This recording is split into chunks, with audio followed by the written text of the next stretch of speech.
Bueno, pues ahora, hablando de las variables, decimos que es la característica que no es cualitativa, que es cuantitativa, por lo tanto es numérica, y que ésta puede asumir cualquier valor, dependiendo qué es lo que se esté tratando, ya sea de contar o de medir, ¿no?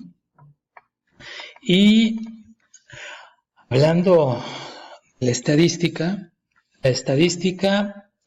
la identificamos por tres ramas que tienen y que estas tres ramas, aunque son diferentes, estas ramas se complementan. La primera es la que conocemos como la estadística descriptiva y la segunda es la estadística inferencial. Como su nombre lo indica, la característica descriptiva presenta los resultados que se tienen al analizar una serie de datos. Al realizar una investigación, vamos a ver qué tipos de datos son los que puede entregar, pero lo que dice es la característica descriptiva como tal da a entender qué son los datos que se tienen, qué características comparten en común, en qué son diferentes.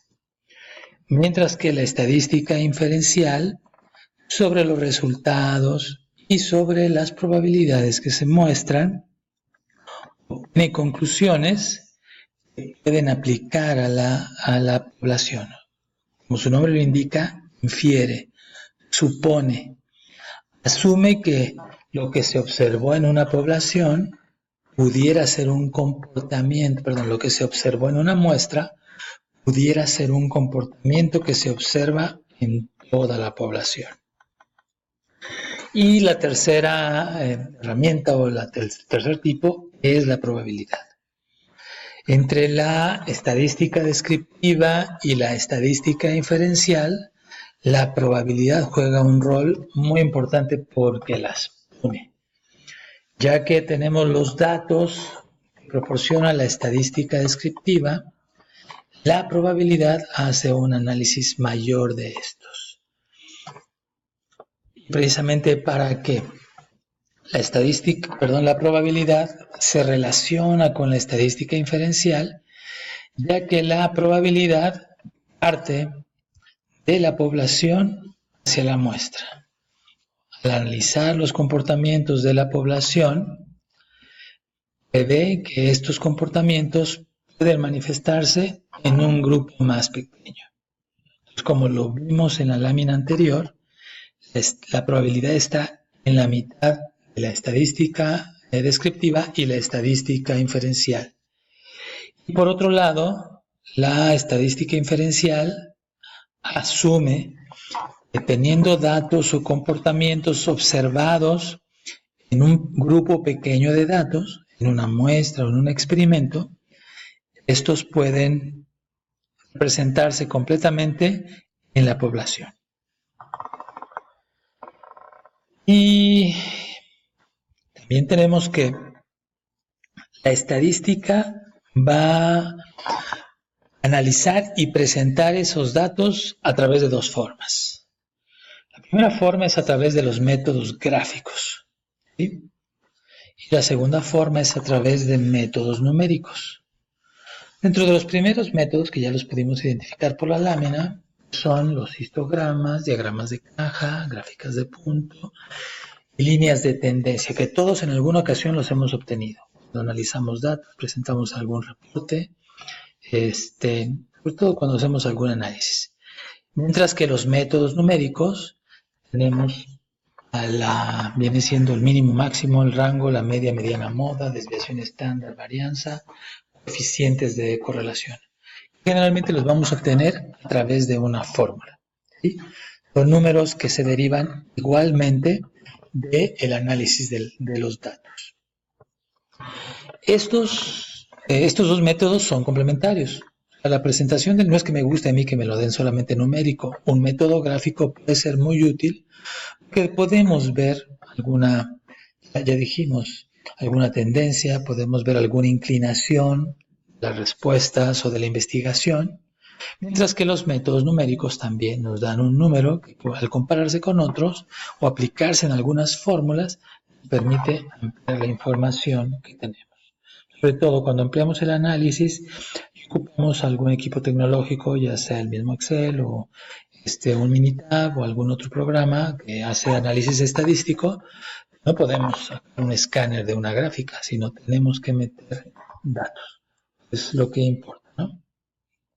Y de las características que se obtienen a través ya sea de los métodos gráficos o de los métodos numéricos, estas particularmente van a ser de dos tipos. La primera es qué tanto se parecen estos datos, o sea, qué tanto son comunes. Y para ellos tenemos primeramente las medidas de tendencia central, que son la media, la mediana y la moda, en la que viendo la representación podemos analizar el tipo de importancia que le podemos dar. Es qué tanto los datos que estudiamos son comunes. Igualmente tenemos otra serie de indicadores que por el contrario nos van a decir y los datos que estamos analizando en qué son diferentes. Entonces, tenemos por ahí el rango, que es los extremos de la medición, la varianza y la desviación estándar, que nos dan una medida de qué son diferentes los datos con respecto a la media, ¿sí? Entonces estos son datos que son muy importantes. Ahora, las variables numéricas pueden diferenciarse en dos principales grupos. Dice, por un lado, aquellas sus características necesitan ser contadas. Por otro lado, aquellas que las vamos a obtener a través de un proceso de medición. Dentro de las que son contadas, nosotros las conocemos como las variables discretas, las que su característica principal es que son números enteros y que se pueden encontrarse dentro de una serie de números, por ejemplo, los meses del año, ¿sí? Son 12 meses, no hay 13 meses del año, los días de la semana, ¿sí? Las posibles calificaciones obtenidas por el grupo de modelos de optimización al terminar la materia, van a ir del 1 al 10. Entonces, estos son el tipo de variables discretas. Bueno, no, ese último ejemplo que puse no aplica. Y por otro lado tenemos las variables continuas, en la que las características de los resultados que se están buscando, estos números tienen que ser obtenidos a través de un proceso de medición, ¿sí? En la que particularmente podemos hablar de que es temperatura, de que son tiempos que pasan, son medidas de área o de volumen, son pesos, en las que los resultados pueden variar entre un objeto o un sujeto a otro, lo que el número entero no nos sirve. Entonces tenemos que utilizar números fraccionados, por lo que en una variable continua la principal característica es que los números pueden encontrarse entre dos números enteros, como sus calificaciones.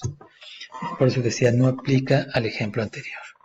Bueno, dejamos hasta aquí este video y con este terminamos los conceptos básicos de las herramientas estadísticas y vamos a pasar a los conceptos de probabilidad. Gracias por su atención.